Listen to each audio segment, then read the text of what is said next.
Hi, welcome back to Freedom TV, and I'm here with Nick Manci, and we're going to be talking about yoga. Hello. Hello. Thanks for having me. Thank you for being here. I mean, I really appreciate yoga and have for a long time.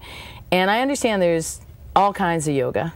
I mean, there's like 1,000 different styles of yoga. A lot of branches. A lot of branches of yoga. What particular style do you do, and what's your approach to yoga? Well, when I started practicing about 10 years ago, I'd go from one teacher to the other, kind of looking for a style, right? And never really found anything that resonated with me. And I think it's because it seems like when yoga came here in the 60s, women seemed to be more open to it, more receptive to it.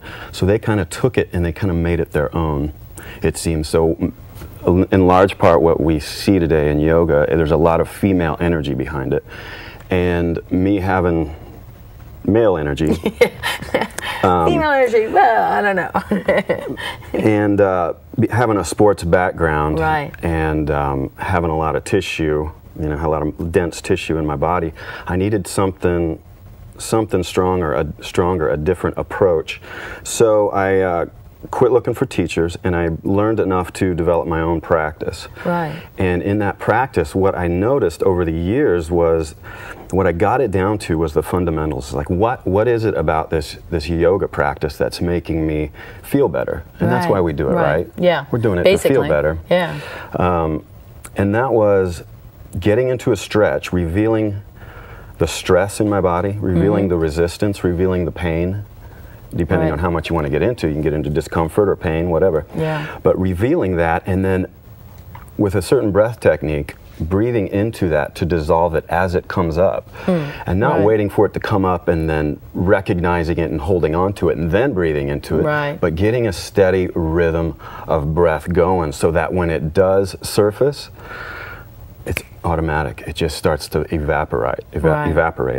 And what happens, what I've noticed happens when you do this practice and you do this technique over a certain period of time, is that you start to feel it not in your legs that you're stretching, but you start to feel it in your chest and your heart, area.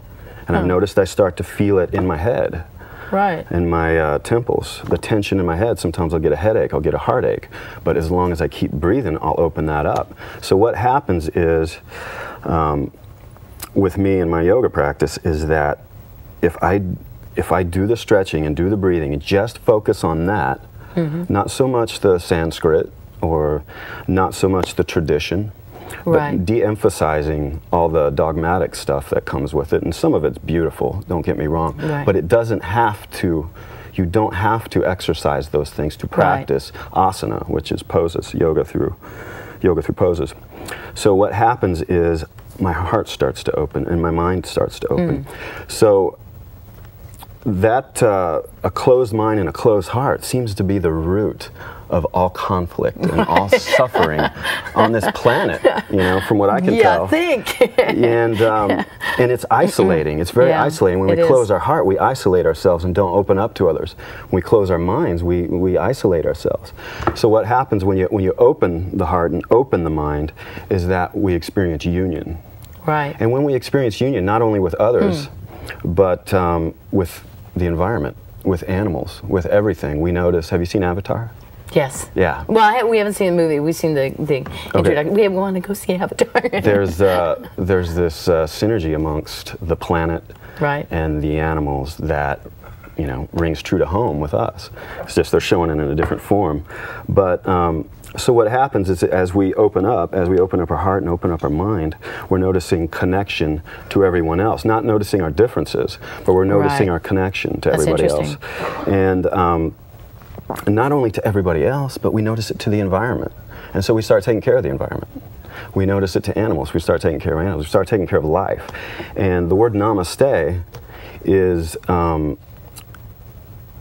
when I say that to someone, when you say namaste to someone, you're saying, I recognize this part of you, this divine openness, part of you, part of you that... And that's a greeting in India. Yeah, isn't it? It's a beautiful greeting. I think it should be more common namaste. here.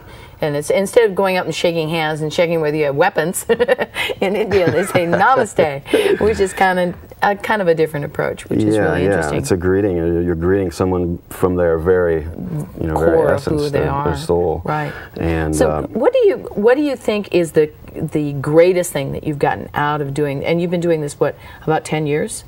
Yeah, I've been doing it about 10 years. What's the greatest advantage that you think you've gotten out of participating in doing yoga?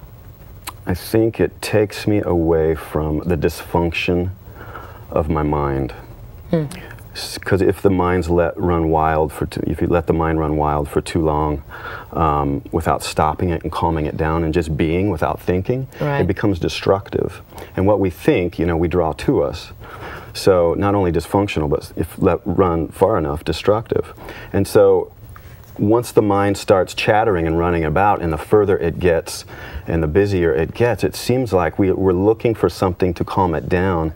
As a culture, we look to everything that's put in our face, like the things and the experiences, the things and the drugs, and the booze, just anything to numb ourselves, to quiet our minds down, and then basically we're reaching externally for stuff. We start attaching ourselves, attachment, addiction, kind of the same deal there.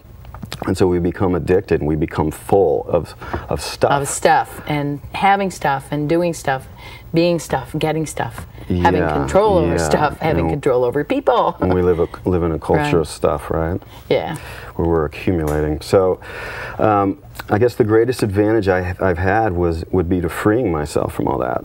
From all that suffering, because all that stuff is just impermanent. I can grab at a beer, and then grab at 2 beers, 3 beers, 4 beers, and then just try to fill that bottomless pit. Don't get me wrong, I still drink. Yeah, we're going out for beer later, aren't we? Okay.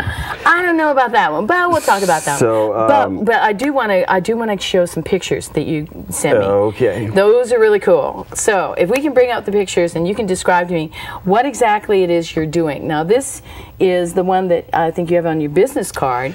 I looked at this and I went, okay, I don't even know how you got there, and I don't know what you're doing. Yeah, what is this?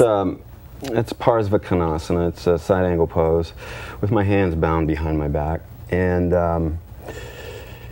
it takes a while to open up the joints enough to do. It took me. I should just say me. It took me a long time to open up my joints enough to do that pose with the steadiness of breath. So the journey into getting that pose where it is now meant going through a lot of that discomfort, a lot of that pain, and breathing into it, and so forth. But I also teach at for the Department of Corrections. Oh, really?